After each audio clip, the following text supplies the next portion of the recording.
जय हिंद बच्चों। देखिए, मैं आपको बिहार बोर्ड के गणित की किताब वर्ग 10 के अध्याय समानांतर श्रेणी के प्रश्नावली 5.3 के क्वेश्चन नंबर 18 का हल बताने जा रहा हूं। देखिए, मैं कितने आसान तरीके से आपको बताऊंगा। मैं आशा करता हूं कि मेरे द्वारा बताया गया हल आपको अवश्य ही पसंद आएगा। यदि मेरा वीडियो पसंद आए तो आप मेरे YouTube चैनल को सब्सक्राइब और लाइक जरूर कीजिएगा और एक शेयर भी कीजिएगा अपने दोस्तों के पास, ताकि इस वीडियो से आपके दोस्त भी लाभान्वित हो सके, विशेषकर वैसे बच्चों के पास जो बच्चे 10 क्लास की तैयारी कर रहे हैं, वो बोर्ड की। ठीक है बच्चों, देखिए, मेरे YouTube चैनल का नाम है जुगल किशोर प्रसाद, YUGALKISHORPRASAD, जो यहाँ बोर्ड पर भी लिखा हुआ है। ठीक है बच्चों, आइए देखिए बच्चों, पहले प्रश्न को ठीक तरीके से पढ़ा जाता है।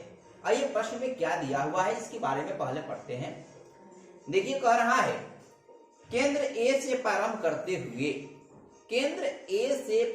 करते हुए बारी बारी से केंद्रों ए और बी को लेते हुए त्रिज्याओं 0.5 सेंटीमीटर, 1.0 सेंटीमीटर, 1.5 सेंटीमीटर, 2.0 सेंटीमीटर वाले उत्तरोत्तर अर्धवृत्तों को खींचकर एक सर्पिल बनाया गया है। क्या बनाया गया है बच्चों? ये सर्पिल, जो यहाँ देखिए किताब में दिया हुआ है, एक सर्पिल बनाया गया है। यहाँ से देखिए ऐसे खींचते हुए सर्पिल बनाया गया है, जैसा कि आकृति 5.4 में दर्शाया गया है। 13 क्रमागत, यानी 13 ठो जो है क्रमागत मतलब लगातार अर्धवृत्तों से बने इस सर्किल की कुल लंबाई ज्ञात करना है। यानी 13 जो अर्धवृत्त सर्पिल बने हुए हैं, उनकी कुल लंबाई ज्ञात करनी है कि कितनी होगी। ठीक है बच्चों, तो सबसे पहले देखिए हम समझेंगे कि वृत्त क्या है, वृत्त कहते किसे हैं। तो देखिए, वृत्त क्या है?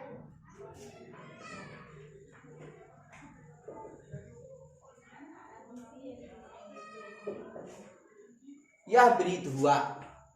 वृत्त का डिफिनेशन कहता है, परिभाषा कहता है कि वृत्त एक ऐसा समतल वक्र है जिसके परिधि पर के प्रत्येक बिंदु एक निश्चित बिंदु से समान दूरी पर स्थित होते हैं। वृत्त एक ऐसा बंद समतलीय वक्र है जिसके परिधि पर का प्रत्येक बिंदु एक निश्चित बिंदु से समान दूरी पर स्थित होता है। देखिए, वह बिंदु कौन सा है जिससे परिधि पर के प्रत्येक बिंदु समान दूरी पर स्थित होते हैं? तो वह वृत्त का बिंदु केंद्र बिंदु है। वह कौन बिंदु है? केंद्र बिंदु है। देखिए, इस वृत्त का केंद्र बिंदु वो है, और यह जो है परिधि है। यह क्या है? चारों तरफ का जो घेरा है, यह वृत्त की क्या कहलाती है? परिधि कहलाती है। जैसे मान लेते हैं यहाँ पर कोई व्यक्ति ए है, यह चलना शुरू करता है।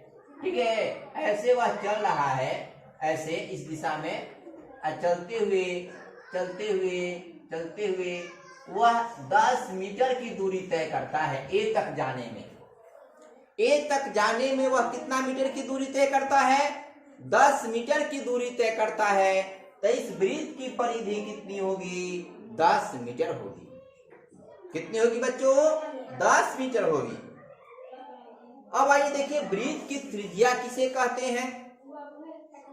तो वृत्त के केंद्र से उसके परिधि पर के किसी बिंदु को मिलाने वाली रेखाखंड वृत्त की त्रिज्या कहलाती है। जैसे अभी मैंने जो वृत्त बनाया था, पुनः वैसा ही वृत्त को देखिए। देखिए, यह वृत्त हुआ, यह केंद्र बिंदु हुआ वृत्त का, यह परिधि पर का कोई एक बिंदु ए हुआ, इसको मैंने मिला दिया।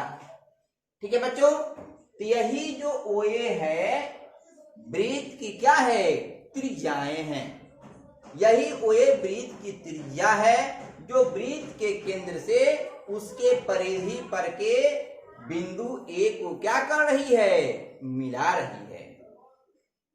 ठीक है बच्चों, तो वृत्त की त्रिज्या का संकेत होता है स्मॉल आर। वृत्त की त्रिज्या का संकेत क्या होता है, स्मॉल आर, यानी छोटा आर अंग्रेजी का अक्षर, जिसको रेडियस कहा जाता है। त्रिज्या को क्या कहते हैं, रेडियस, REDIUS, रेडियस। तो वृत्त की त्रिज्या जो होती है उसके व्यास की कितनी होती है, आधी होती है। अब देखिए व्यास का मतलब क्या होता है, वृत्त का व्यास, वृत्त के व्यास वृत्त के परिधि से उसके केंद्र से होते हुए वृत्त के दूसरे बिंदु को मिलाने वाली रेखाखंड वृत्त का क्या कहलाती है, व्यास कहलाती है। इस प्रकार से आप समझ कर सकते हैं वृत्त की वह जीवा जो वृत्त के केंद्र से होकर गुजरती है और परिधि पर के किन्हीं दो बिंदुओं से मिलती है, तो वह वृत्त की क्या कहलाती है, व्यास कहलाती है। और व्यास जो होती है वृत्त की सबसे बड़ी जीवा होती है। ठीक है बच्चों, तो देखिए वृत्त की त्रिज्या जो होती है, एक वृत्त पर अनंत त्रिज्याएं होती हैं। कोई कहता है कि एक त्रिज्या तो नहीं, एक वृत्त की अनंत त्रिज्याएं होती हैं। तो त्रिज्या वह है जो वृत्त के केंद्र से उसके परिधि पर किसी बिंदु को मिलाती है, वही रेखा वृत्त की क्या कहलाती है, त्रिज्या कहलाती है। आइए अब हम समझते हैं कि आप वृत्त के बारे में समझ गए होंगे, त्रिज्या के बारे में भी समझ गए होंगे। त्रिज्या को संकेत में क्या कहते हैं, आर कहते हैं, जिसको हम स्मॉल अंग्रेजी के अक्षर से सूचित करते हैं। आर का मतलब रेडियस होता है। अब आइए हम समझते हैं अर्धवृत्त क्या है। ध्यान दीजिए, यह वृत्त है, वृत्त का यह केंद्र बिंदु O है, इसके बीचों बीच यह जो हम व्यास खींचते हैं, व्यास, तो यह व्यास जो है इस वृत्त को दो बराबर भागों में बांट देती है। दो बराबर भागों में क्या कर देती है, बांट देती है। यही दोनों भाग जो होते हैं क्या होंगे, अर्धवृत्त होंगे। यह एक तो अर्धवृत्त होगा, इधर वाला एक तो क्या होगा, अर्धवृत्त होगा। ठीक है, तो एक वृत्त की जो व्यास होती है उसे दो अर्धवृत्तों में क्या करती है, बांट देती है। अर्धवृत्त का मतलब हुआ आधा वृत्त का आधा भाग।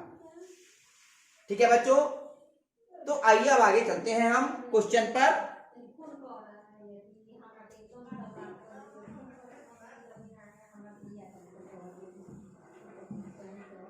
देखिए क्वेश्चन में क्या दिया हुआ है, कह रहा है कि केंद्र ए से प्रारंभ करते हुए बारी बारी से केंद्रों ए और बी को लेते हुए त्रिज्याओं 0.5 सेंटीमीटर, 1.0 सेंटीमीटर, 1.5 सेंटीमीटर, 2.0 सेंटीमीटर पहले उत्तरोत्तर अर्धवृत्तों को खींचकर एक सर्पिल बनाया गया है। जैसा कि आकृति 5.4 में दर्शाया गया है। 13 क्रमागत अर्धवृत्त बनाने से सर्पिल की कुल लंबाई कितनी होगी। 13 ठो अर्धवृत्त बनाया गया है। ठीक है बच्चों, तो लिखेंगे कि मान लीजिए कि अर्धवृत्त की लंबाई, हल में लिखेंगे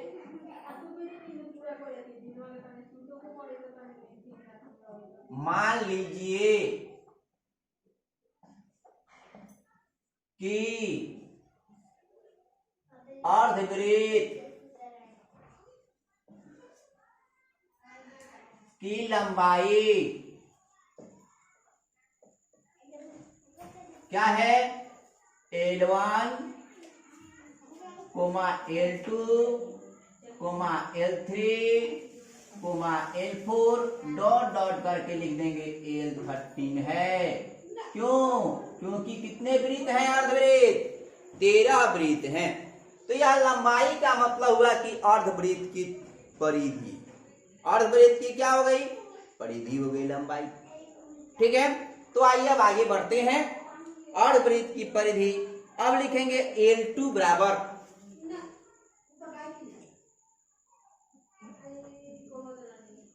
तथा यहां लिख दीजिए, तथा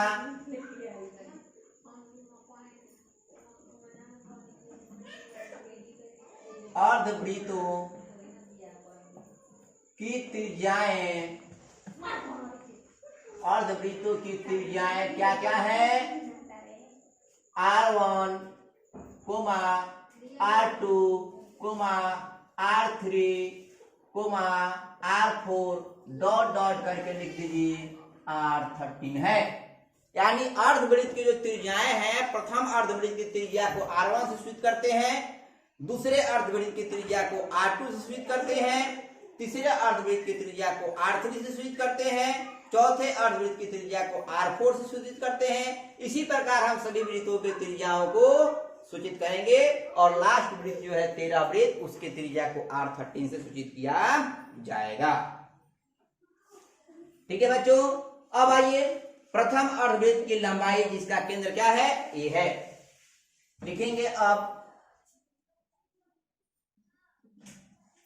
प्रथम अर्धवृत्त की लंबाई, यानी एल बराबर, प्रथम अर्धवृत्त की लंबाई एल बराबर। तो देखिए बच्चों, वृत्त की परिधि बराबर क्या होता है? तो वृत्त की परिधि बराबर होता है 2 पाई r। ठीक है, अर्धवृत्त की परिधि, अर्धवृत्त की परिधि, अर्धवृत्त की परिधि, अर्धवृत्त की परिधि बराबर होता है 2 पाई r बटा होता है 2, तो 2 से 2 कट जाएगा यानी पाई r होता है। तो अर्धवृत्त की परिधि कितना होता है बच्चों? पाई r होता है।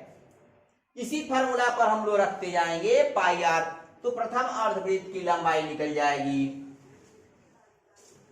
अब लिखेंगे पाई r।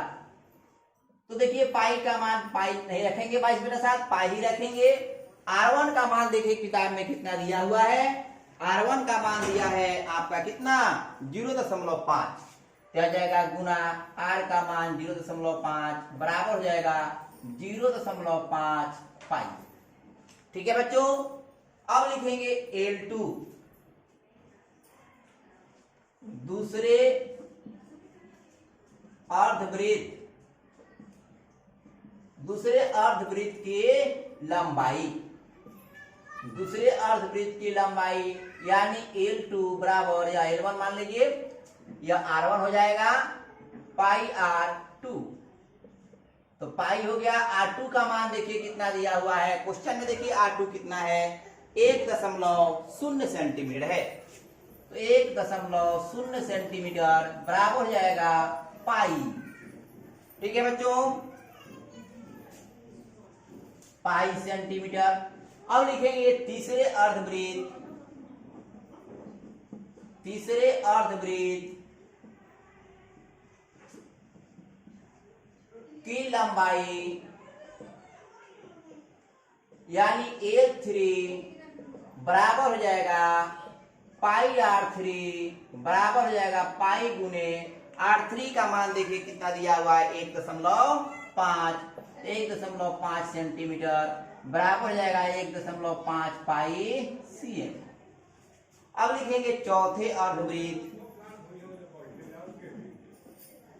चौथे अर्धवृत्त की लंबाई, चौथे अर्धवृत्त की लंबाई L4 बराबर हो जाएगा पाई R4 बराबर पाई गुने कितना? 2.0 सेंटीमीटर लिखिए या 2 सेंटीमीटर लिखिए, बराबर हो जाएगा 2 पाई cm। यह हो गया आपके सभी अर्धवृत्तों की लंबाई, यानी सभी अर्धवृत्तों की परिधियों की त्रिज्याएं। इसके बाद भी अभी अर्धवृत्त है कितना? 13 अर्धवृत्त हैं। अब लिख देंगे अतः क्रमागत अर्धवृत्तों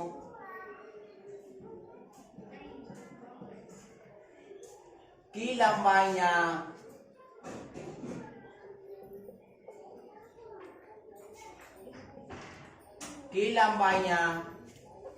एक क्या बनाती हैं? AP बनाती हैं। एपी बनाती हैं। अब यहां लिख देंगे एपी।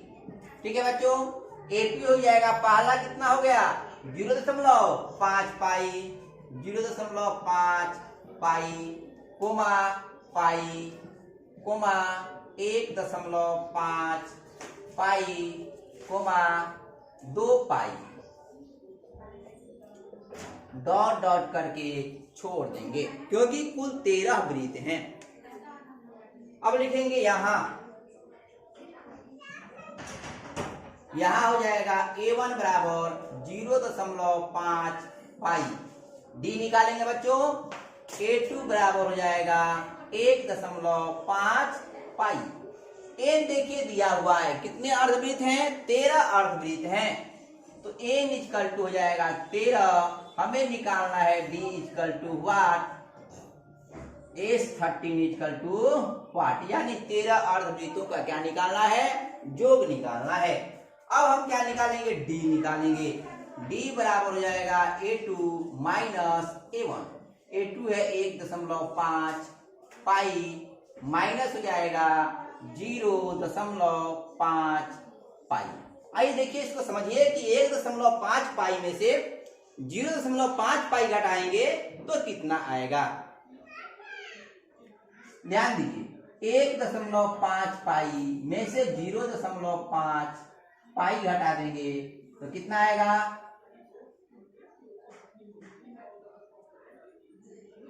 सॉरी A2 है आपका, गलती हम लिखे हैं, A2 हो जाएगा आपका पाई है, सॉरी A2 कितना है, पाई है, तो A2 हो जाएगा यहाँ पाई, ठीक है, माइनस A1 हो जाएगा 0.5 पाई। अब देखिए पाई मैंने से घटाएंगे, पाई 0.0 में से 0.5 पाई घटा देंगे, 10 में से 5 गया 5, ठीक है, यहाँ 1 पाई था तो 1 पाई था 0 पाई हो गया, यानी 0.5 पाई आएगा, कितना आएगा, बराबर हो जाएगा 0.5 पाई। डी का वैल्यूएशन कितना आ गया, 0.5 पाई। डी निकल गया बच्चों। अब हम लोगों को क्या निकालना है, एसएन निकालना है, यानी 13 पदों का क्या निकालना है, योग निकालना है। लिखेंगे 13 अर्धवृत्तों की लंबाइयों का योग, यानी S13। अब लिखेंगे एसएन बराबर n/2 कोष्ठ 2a प्लस कोष्ठ n-1 गुणे डी।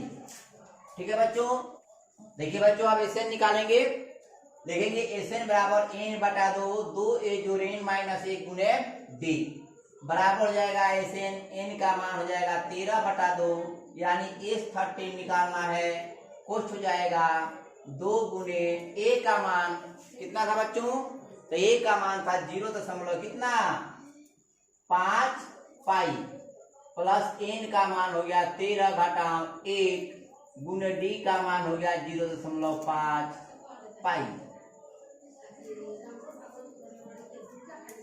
बराबर 13/2 कोष्ठ 0.5 में 2 से गुना कर दीजिए तो 1 पाई आएगा, कितना आएगा 1 पाई लिखिए चाहे केवल पाई लिखिए, प्लस 13 में से 1 गया 12 गुणे 0.5 पाई